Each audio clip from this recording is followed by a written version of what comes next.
네, 오늘장 랭킹5 시작해 보도록 하겠습니다. 오늘은 어떤 키워드에 이후 주목해야 될까요? 두 분과 함께 키워드에 대한 이야기 지금부터 풀어가 보도록 하겠습니다. 이스토리 김태성 본부장, 차영주 MTN 전문위원 두 분과 함께 시간 꾸려갈게요. 어서 오십시오. 안녕하세요. 네, 안녕하세요.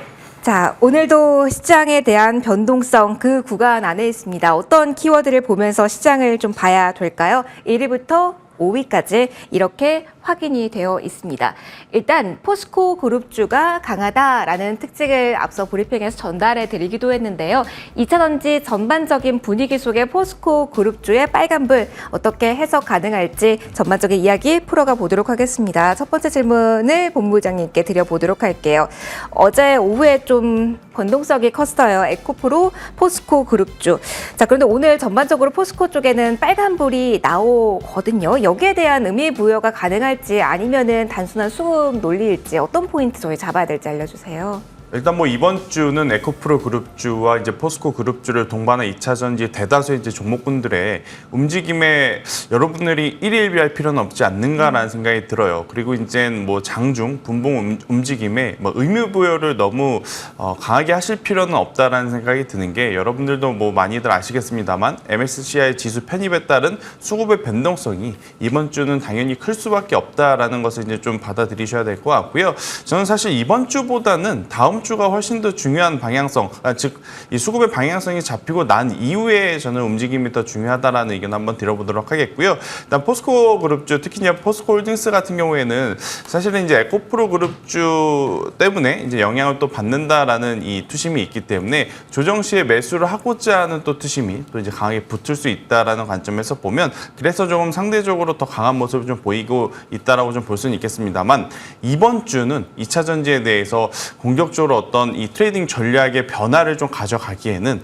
조금 더 지켜보셔야 되지 않을까. 대형 이벤트지 않습니까? 수급적으로 이제 변화가 이제 심할 수 있는 대형 이벤트가 있기 때문에 저는 이번 주보다는 다음 주에 여러분들이 조금 더 집중을 하셔서 대응을 하시는 것이 훨씬 더 좋지 않을까라는 의견 한번 드려보도록 하겠습니다. 알겠습니다. 키워드로 다시 한번 MSCI 꺼내주셨어요. 위원님께도 그럼 같은 결의 질문 또 드려보도록 할게요. 많은 분들이 이 뉴스 보고 계실 거고요. 그걸 어떻게 그 전후로 대응책을 짜야 되는지 궁금하실 것 같거든요. 지금 시장 보면서 MSCI라는 이 이슈는 어떻게 저희가 대응을 해야 될까요? MSCI는 우리가 항상 과거 사례를 보게 된다면 8월 11일 날 결정이 되고요. 그다음에 이제 편입은 8월 31일 날 편입이 됩니다. 그렇기 때문에 과거 사례를 봤을 때는 이제 설왕설래죠. 이게 상당히 조금 뭐하고 표현인데 MSCI가 이 편입 기준을 명확하게 밝히진 않았어요. 그렇기 때문에 그렇다면 이 기준이 있다라면 이미 증권가에서는 계산을 하죠. 그런데 편입 기준을 밝히지 않다 보니까 이제 과거 들어간 기업들을 놓고 이제 유출을 하는 거죠. 그러다 보니까 이게 어느 정도 급등해야 되느냐, 어느 정도 시세를 내야 되느냐에 따라서 증권사마다 뷰가 조금씩 다릅니다. 어찌됐든 8월 11일 날 결정이 나니까 지금 오늘 화요일이죠. 화, 수, 목, 금 우리나라 시간 이제 금요일까지는 기대감이 있는 종목들이 움직일 거예요. 지금 대표적으로 움직이고 있는 게 뭐죠? 에코프로, 한화오션, JP엔터, 그다음에 한미반도체, 금양 이런 종목들, 포스코 DX 이런 종목들이 대략적으로 이제 거론이 되고 있는 거죠. 그게 이제 11일 날 확정이 되고 나면 탈락되는 종목들이 있죠. 여기 못 들어갔던 종목들은 이제 수급이 월요일부터 빠질 거고 들어간 종목들은 수급이 조금 더 들어올 수 있어요. 근데 이미 어느 정도 수급이 들어왔다라고 보고 30일까지는 패시브 자금들에 대한 수급이 들어올 거예요. 그리고 31일 날, 그러니까 9월 1일부터 되면 수급이 조금 더 들어올 수 있고 한편으로서는 이제 공매도가 또 시작될 수 있습니다. 그러한 큰 흐름으로 지금 어떤 게 들어갈지는 아무도 몰라요. 그런데 결정이 낸다라면 이렇게 세 가지로 구분하셔서 금요일까지는 기대감, 그 다음에는 확정된 내용에 따른 수급, 그 다음에는 확정된 이후에는 반대적인 부분들, 이런 부분들을 보셔야 되지 않을까 싶습니다. 위원님, 공교롭게도 저희가 오늘 키워드로 여러 가지를 나열을 했는데 그 후보군에 있는 종목이 많아요. 저희 엔터 조선도 준비를 했는데 그럼 이것도 궁금합니다. 해당 섹터가 어디에 속하느냐에 따라서도 미묘하게 전략에 따른 좀 포지션 변화도 필요할까요? 2차 전지 속하는지, 뭐 조선, 엔터. 물론 이제 그 업종에 따라서는 이제 다르게 봐야 되겠죠. 2차 전지라든지 뭐 지금 조선 이렇게 올라가는 건 다르지만 MSCI만 놓고 본다라면 이게 이제 한 카테고리가 되겠죠. MSCI에 들어간다라는 것은 이 기업이 얼마만큼 돈을 잘 버느냐는 아니에요. 단지 시가총액이 큰 것들이 들어가 있어요. 왜냐하면 지수를 구성하고 있는 것들은 시가총액이 큰 거죠. 역설적으로 시가총액이 커지려면 몇 가지 요소가 있습니다. 하나는 자본금이 크든지, 자본금이 작더라도 이익이 커지면서 이익 이익이 커지면 결국 시가총액이 커지는 거 아니겠습니까? 그런 효과입니다. 그래서 시가총액이 크다라는 것은 이익이 증가해서 커지는 것이 하나의 되지만 무조건 이익 때문에 들어간다는 개념은 아니에요. 그걸 좀 미묘하지만 구분하실 필요가 있다라고 보고 지금 이제 우리가 거론되고 있는 거 에코프로, 제이펜터, 한미반도체, 하나오션 같은 경우 다 실적이 좀 좋다라고 얘기하는 거 아니겠습니까? 그러다 보니까 이제 주가 퍼포먼스가 다른 업종이지만 같은 모습을 보이고 있는 거죠. 그런 개념으로 접근하셔야 되지 않을까 싶습니다. 알겠습니다. 이 이슈는 이쯤에 정리를 하고요. 또 다른 이야기를 좀 해보도록 할게요. 본부장님, 테마성 이슈도 좀 점검을 해주세요. 2차 전지에 대한 쏠림 그 이야기만 하다가 정말 아직까지 잘 모르겠는 이슈에 대해서 뭐 대표적인 게 초전도체인데요. 일속에 대해서도 들썩임이 나오고 있거든요. 계속 이쪽에 시장의 시선이 가 있는 이 수급 상황도 2차 전지에 대한 관심이 있으신 분들은 계속 주시할 필요도 있을지도 궁금해요. 일단은 2차 전지에서 좀 빠져나온 수급이 이 초전도체 관련 테마주로 좀 옮겨갔다라는 이야기들을 아마 많은 시청자분들이 이미 좀 들으셨을 것 같고요. 일단 초전도체 테마가 얼마만큼 강하냐면 모 기업이 자기네들은 초전도체와 관련이 없다라는 이야기를 했음에도 불구하고 주가는 올라갑니다. 맞아요. 그러니까 지금 이 기업의 본업 그리고 이 초전도체 관련해서 얼마만큼의 영향을 주는지 여부보다도 지금 투심과 수급에 따라서 주가의 반응, 그러니까 변동성이 지금 나타나고 있는 테마군들이 굉장히 지금 많다 보니까 사실 이 초전도체 관련해서 저도 고민이 됩니다.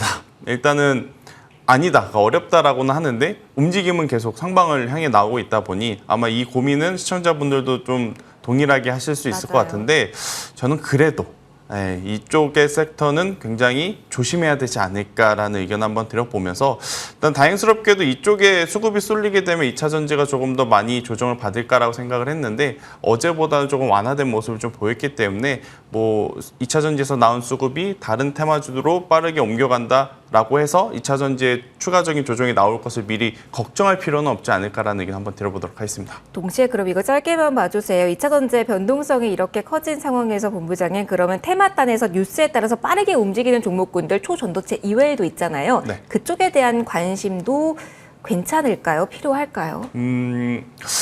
저는 그래도 최근에 이제 이 기후 온난화 혹은 이제 기후가 좀 좋지 않다 보니까 식량난이라든지 뭐 설탕 관련 테마라든지 이런 것들이 움직이는 거에 대해서는 그래도 초전도체 테마보다는 더 확률적으로 우리가 높은 관심을 좀 가져봐야 되지 않을까라는 생각이 들어요. 그러니까 기후의 변화도 우리가 지금 실제로 느끼고 있고 그에 따라서 이제 어떤 영향력을 좀 줄 수 있는 이슈들이 계속 불거지고 있는 그러한 상황이다 보니까 그쪽에 대해서는 조금 긴 호흡 관점으로 저는 보셔도 괜찮다라고 생각이 들지만 초전도체 같은 경우에는 우리가 지난주에도 한번 겪어봤듯이 장 마감하고 뉴스 한 줄에 시간에 또 급락이 또 급격하게 나올 수 있고 이 기업들의 공통점이 뭐냐면요. 여러분들이 호가창을 보시면 호가 물량이 굉장히 얇다라는 걸 알 수 있어요. 그러니까 살 때는 여러분들이 원하시는 가격대에 살 수 있을지언정 매도를 할 때는 여러분들이 원하는 가격대에 매도를 못할 가능성이 높거든요. 이제 그러한 리스크를 좀 염두를 하시면서 고민을 해봐야 되지 않을까라는 의견 한번 드려보도록 하겠습니다. 알겠습니다. 2차 전지 둘러싼 여러 가지 이야기를 쭉 점검해 봤습니다.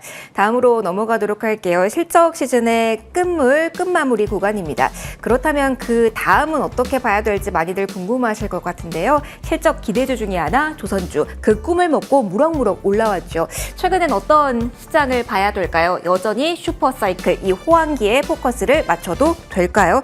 위원님 궁금해서 이 포인트 먼저 정리 부탁드릴게요. 실적 시즌의 이제 끝물이니까 시장 포인트도 변화하는 걸까요? 조선은 그럼 지금 어떤 시각으로 바라봐야 된다라고 보시는지요? 지금 현재 실적에 따라 실적이 잘 나온 게 저는 이런 비교가 가능할 것으로 보여집니다. 조선과 자동차죠.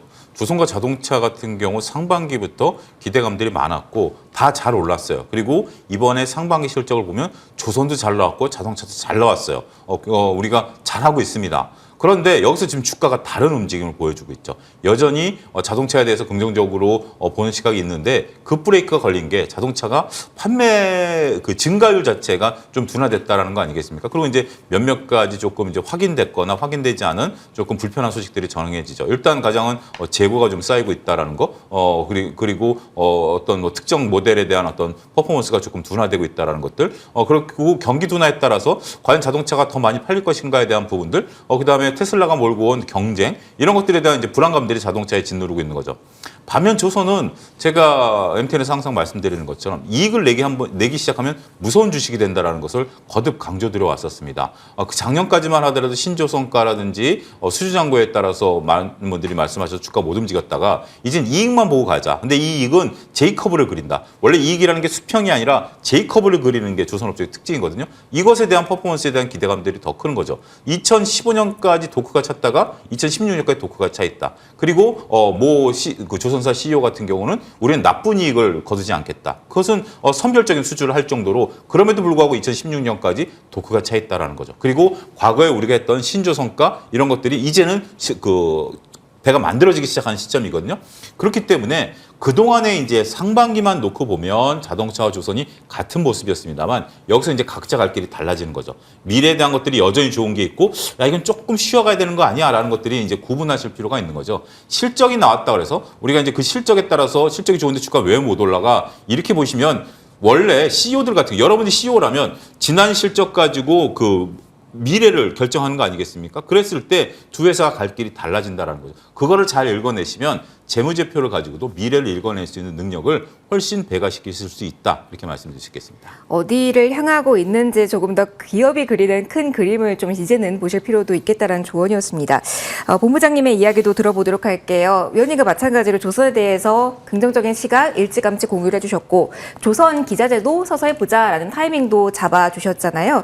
호실적이라는 키워드를 안고 그리고 오늘은 국제유가 이야기도 좀 더불어서 좀 듣고 싶어요. 묶여서 설명되는 시황 기사, 리포트들이 많던데 정말 이게 주목할 만한 이슈인지 추가로 국제유가 수준에 따라서 조선주에 대한 반응도 더 뜨거워질지 어떤 관점으로 봐야 될까요? 일단은 뭐 이 섹터를 바라보는 투자자들마다의 시각은 좀 다르겠습니다만 저의 이제 개인적 기준으로 본다라고 하면 조선사 중에서는 삼성중공업 그리고 이제 하나오션이 조금 더 이제 이 올라갈 수 있는 폭 자체가 지금 조금 더 편하고 많을 수 있다라는 생각이 들고 있고 기자재 쪽 같은 경우에는 계속 강조드렸지만 한국카본이라든지 동성화이텍처럼 LNG 본행제 쪽이 조금 더 유리할 수 있다라는 이야기를 좀 많이 드렸는데 최근에 유가 가격이 계속 지금 오르고 있어요. 그렇다라고 한다면 저는 조금 더 영역을 확대해서 보면 피팅류, 그러니까 피팅류 같은 경우에는 유가 가격이 오르면 또 그쪽 이제 플랜트 사업에서의 이제 수주 또한 이제 받쳐줄 수 있는 부분들이 많다 보니까 다른 기자재들보다 오히려 더 유리할 수 있는 부분들이 많거든요. 오늘 이제 이 피팅류들의 움직임들을 보면 대표적으로 기업들이 태광과 성광밴드라는 기업들이 있는데 태광 같은 경우에는 뭐 치고 나가진 못했지만 또 신고가 영역에 이제 도달을 했고 성광밴드 같은 경우에는 지금 이제 신고가를 넘어가기 그 직전 밸류에 이제 놓여 있다라고 좀 보시면 될 것 같아서요. 만약에 이제 이 조선 기자재 쪽에서 조금 더 공격적으로 트레이딩 하실 분들 같은 경우에는 저는 피팅류를 현재 위치에서 보시는 것도 굉장히 좋다라는 생각이 들어요. 그러니까 피팅류가 가지고 있는 이 장점이라고 해야 될까요? 원래는 이 피팅류가 전 세계적으로 굉장히 많았었는데 조선업이 좀 힘들어지고 유가 플랜트에도 이제 공격적으로 이제 이 설비 투자가 많이 안 들어가다 보니 많이 문을 닫았습니다. 그러다 보니까 살아있는 업체들이 많지 않은데 또 그 중에 또 우리나라 기업들이 있어서 수주가 살아나면 당연히 살아남은 기업들이 다 그것을 받아가게 되잖아요. 그 기준으로 이제 보시게 되면 지금보다 훨씬 더 좋은 실적을 좀 마련할 수 있는, 그러니까 경쟁사가 없다라는 거예요.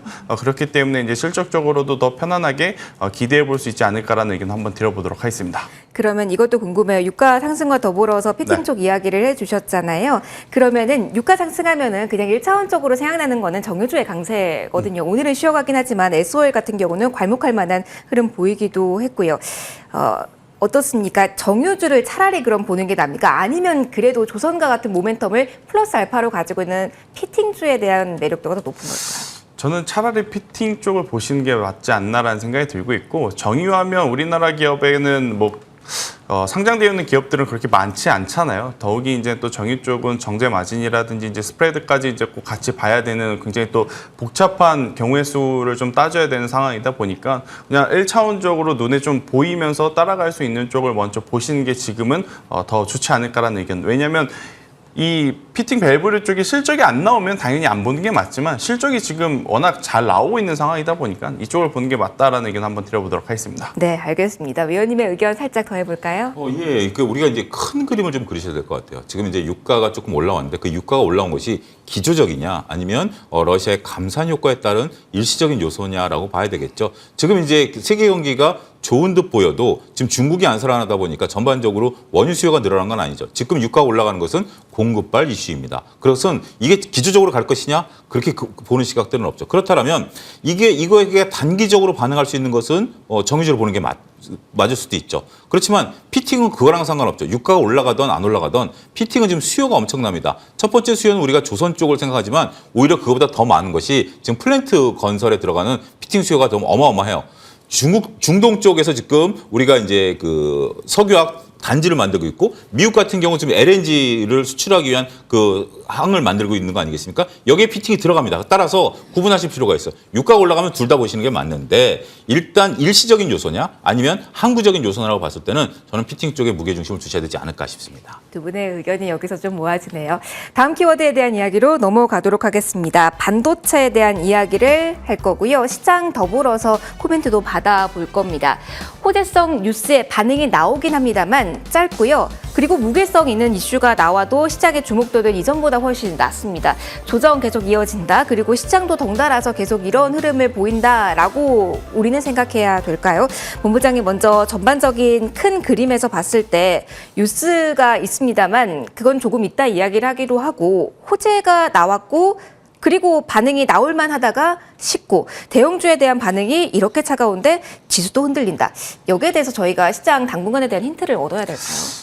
일단 지난주 외국인의 선물 매도가 굉장히 좀 많았었거든요. 그리고 나서 이제 이번 주 돌아오면서 일단 외국인의 선물 매도가 언제 또 멈춤이 나오느냐, 그리고 이제 매수세로 언제 전환이 되느냐, 혹은 기관이 매수를 좀 보태주느냐, 이 부분이 이제 가장 중요한 포인트였을 것 같은데, 일단 수급 쪽으로 그렇고 어제 또 오늘도 이제 외국인들의 이제 선물 매도세가 지금 지속적으로 지금 나오고 있는 상황이다 보니까 아무래도 삼성전자, SK하이닉스와 같은 반도체 IT 투톱이 사실은 뭐 빠지는 것도 제한이 있고 지금 상승을 하기에도 굉장히 어려운 상황 속에 그동안에 이제 변동성을 굉장히 좋은 쪽으로 보였었던 이스페타시스라든지 한물 반도체가 좋은 뉴스가 나오나 아무래도 이제 주가가 최근에 많이 올라왔다라는 핑계 삼아 지금 선반영이라는 단어가 지금 딱 어울리는 그런 모습들을 좀 보이고 있다 생각이 들고 있고요. 우리나라 반도체 IT뿐만이 아니고 지금 전 세계 기술주들은 엔비디아의 23일 실적을 아마 바라보고 있을 가능성이 높습니다. 여기서 만약 시장 가이던스보다 더 좋은 모습이 나오면 AI 플러스 반도체 쪽은 충분히 하반기 더 좋은 모습 보일 가능성이 높지만 만약 여기서 조금 우리가 생각한 것보다 조금 모자르거나 삐걱거린다라고 하면 또 이제 리스크 관리를 또 해야 되는 그러한 상황이다 보니까 일단은 공격적으로 지금 수급이 들어오고 있지 않기 때문에 어느 정도의 이제 기간 조정 혹은 가격 조정이 지금 나오고 있는 구간이다라고 좀 말씀드리겠습니다. 그러면 23일이 엔비디아의 실적이잖아요, 본부장님. 네. 그럼 오늘 한미반도체 개별적으로 HM 아는 강력한 뉴스를 안고 움직이는 구간입니다. 뭐 대표적으로 SK하이닉스, 한미반도체 이렇게 HM 관련으로 많이 보실 텐데 그 전까지는 이 종목 계속 이렇게 흐름을 보인다면 어떤 시각으로 바라봐야 되는 걸까요? 일단 저는 뭐 계속 이 작은 박스권 안에서의 의미 없는 기간 조정이 나올 가능성이 높지 않을까라는 생각이 들어요. 특히나 뭐 이스페타시스라든지 한미반도체 같은 경우에는 일단은 많이 올라왔기 때문에 일단 더 좋은 어떠한 이 모멘텀이 있기 전까지는 현재 구간에서 조금씩 다소 쉬어갈 가능성이 굉장히 높은 상황이라서요. 지금 구간에서의 저는 뭐 매수 전략도 그리고 지금 구간에서의 어떤 이제 매도 전략도 사실은 의미 없는 구간이 아닐까라는 생각을 이제 조심스럽게 말씀드려보도록 하겠고요.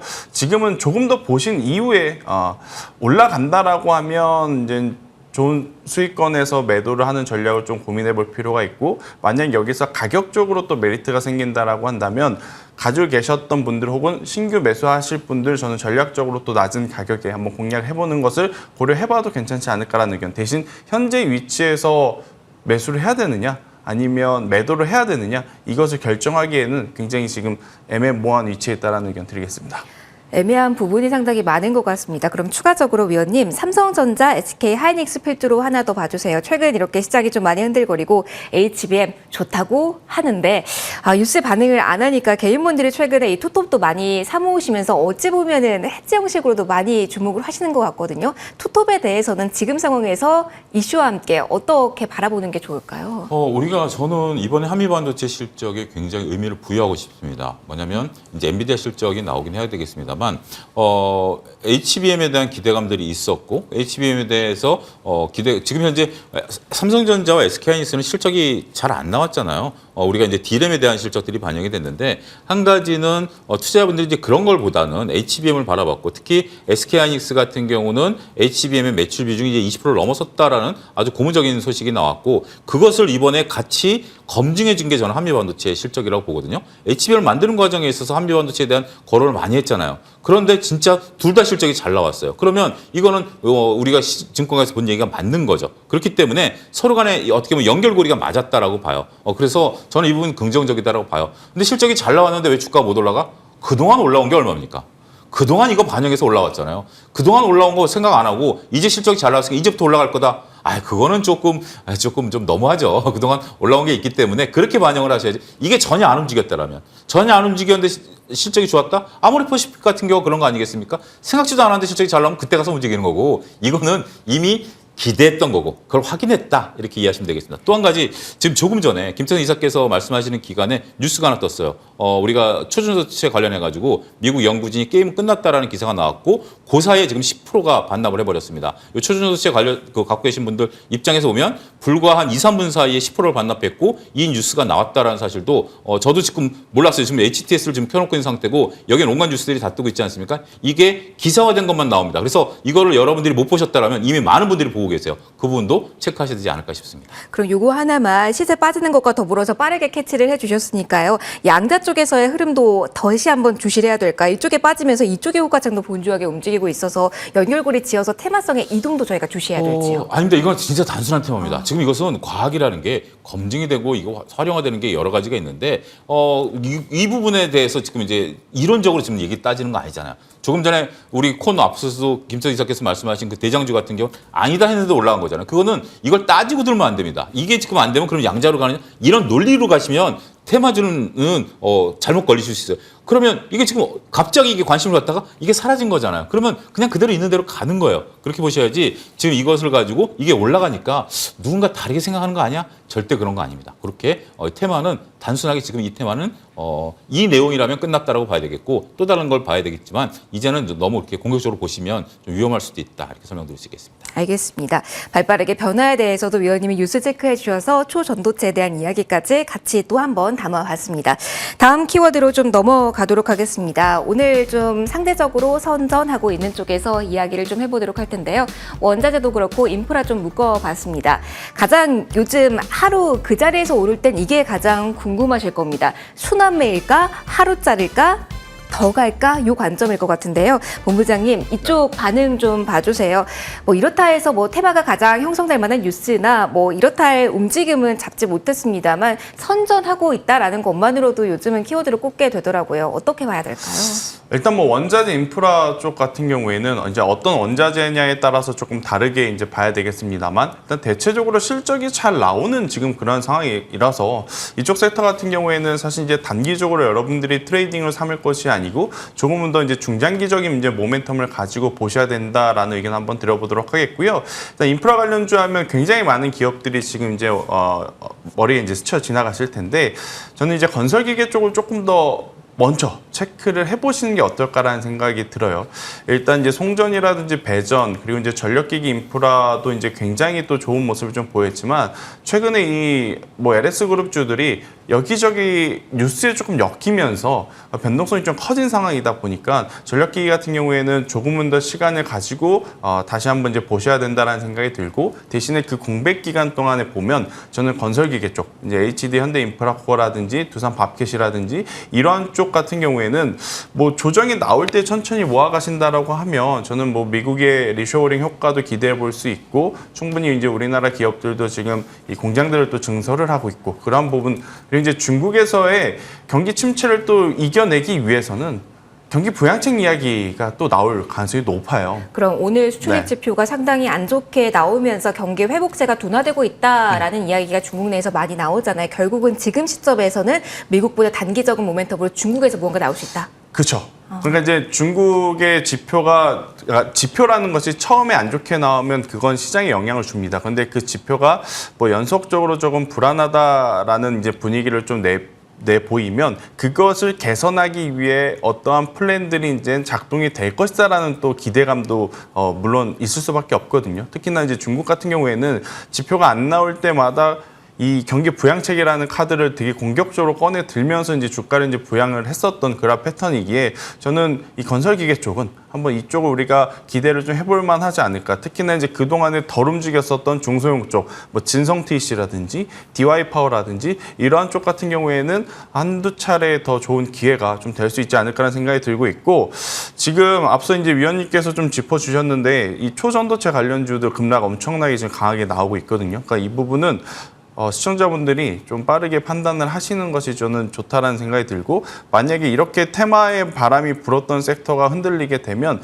오히려 실적을 기반으로 하는 종목 쪽으로 이제 수급의 자금이 이동을 전 할 수 있다는 생각이 들어요. 그렇게 된다라고 하면 오히려 뭐 인프라 쪽이라든지 원자재 쪽은 더 좋아질 수 있는 그런 요소들이 있지 않을까라는 의견 한번 드리겠습니다.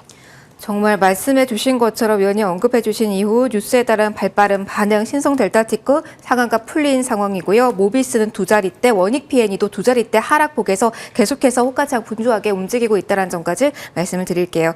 자, 그렇다면 여기에 대해서도 위원님과 대화 이어나가도록 할게요. 실적주로의 이동에 대한 힌트도 앞서 본부장님이 주셨습니다. 그럴 가능성에 대해서도 어떻게 대응을 하면 좋을지도 궁금하고요. 워낙 테마가 수급 쏠림이 휩쓸었고, 그리고 단기적인 실적 기대감에 시세가 나왔던 쪽이라 인프라에 대한 관점 정리가 지금은 좀 어렵습니다. 어떻게 볼까요? 인프라 관련주는 우리가 이제 HD 현대 같은 경우 봤을 때 미국에서 엄청나게 퍼포먼스를 보였어요. 그러니까 결국 미국이 지금 막대한 인프라 투자죠. 미국은 두 가지 지금 하고 있습니다. 하나는 많은 이제 우리나라 삼성전자라든지 LG에서들이 가서 공장을 짓고 있는 거고요. 두 번째는 미국의 이제 노후된 인프라를 이제 고치기 위한 그런 것들을 하고 있는 거죠. 여러분들 잘 아시다시피 지금 뭐 LA가 정전을 하는 그런 상태고 상하수소가 문제가 있고, 근데 그것들이 이제 30년대, 50년대 만들어진 것들을 이제 다시 하겠다라는 거 아니겠습니까? 거기에 따른 막대한 수요가 창출이 되고 있는 거죠. 여기에 플러스 중국이 붙었습니다. 중국은 시진핑 주석이 지금 현재 3연임이 됐죠. 그 전에 이제 공동부유 정책을 하면서 부동산 문제에 대해서 상당히 이제 관심을 많이 가졌죠. 지금 중국이 성장을 못하는 이유 중에 하나가 부동산 문제다라는 그 분석들이 나오거든요. 중국은 우리가 아시다시피 유령 도시들이 많습니다. 근데 그 유령 도시를 누가 갖고 있느냐? 소위 중산층들이 7채, 8채씩 갖고 있어요. 그들은 이것을 그냥 갖고 있습니다. 중국은 보유세가 없어요. 그러다 보니까 갖고 있으면 집값이 오른다라는 것에 이제 발목이 잡힌 거죠. 그 상태에서 지금 시진핑 주석은 작년서부터 부동산을 하면 안 된다 이런 식이었다가 경기가 워낙 둔화되니까 어쩔 수 없이 그 카드를 만지작 하고 있습니다. 그것 중에 하나가 LTE에 대한 그 금리의 인하 뭐 이런 것들이죠. 그러면 다시 부동산을 이제 꺼내들 가능성이 거론되면서 관련주들이 움직이기 시작하는 거죠. 어쨌든 인프라 투자에 대한 것들은 지속적으로 이루어질 수밖에 없어요. 더군다나 이제 초전도체가 이런 결론이 났다라면 기존에 있었던 태양광과 그 풍력, 그다음에 이제 원전 이런 것들이 이제 다시 그 진행될 거 아니겠습니까? 그러면 가장 중요한 게 인프라이기 때문에 그 부분에 대해서 한번 보셔야 되겠고, 또 한 가지 좀 특이한 현상이 저는 좀 보여집니다. 안타깝게도 이제 초전도체들이 밀리면 이것 때문에 2차 전지가 빠졌다라고 보는 시각도 있었거든요. 그건 두 가지입니다. 하나는 초전도체가 되면 2차 전지에 대한 수요가 생각보다 좀 줄어들 수 있다라는 거. 그렇죠. A에서 B까지 전력을 그대로 갈 수 있으니까. 또 한 가지는 트레이딩 자금이 이쪽으로 몰렸기 때문에 못 간다는 건데 2차 전지가 지금 안 움직여요. 살짝 움직이긴 했는데 지금 이게 물리면 이쪽이 돈이 빠져서 이쪽으로 가야 되는데 시간이 지금 계속 보고 있거든요. 전혀 움직이지 않다라는 것은 그러면 기존에 했었던 우리 두 가지 가정이 잘못됐을 가능성도 있다. 이렇게 말씀드릴 수가 있겠습니다. 알겠습니다. 시장 상황 대변해서 이야기도 함께 받아봤습니다. 마지막 키워드 빠르게 넘어가 보도록 하겠습니다. 여기도 변동성이 많이 큽니다. 엔터에 대한 이야기 해볼게요. 본부장님, 요거 알려주세요. 실적이라는 분명한 아이디어 갖고 있었던 쪽입니다. 그런데 오늘 이만큼 오르락 내리락입니다. 하이브 중심으로 이렇게 등락폭이 커져 있는 상황 엔터 어떤 대응책 필요할까요? 이 섹터에 대해서 제가 부정적으로 이야기 드린 것은 부정적으로 이야기 드리고 싶지는 않아요. 굉장히 돈을 잘 벌었습니다. 대형 기획사 모두. 하지만 이제 우리가 알고 있었던 내용들이 굉장히 많이 선반영되어 있다는 것 첫 번째.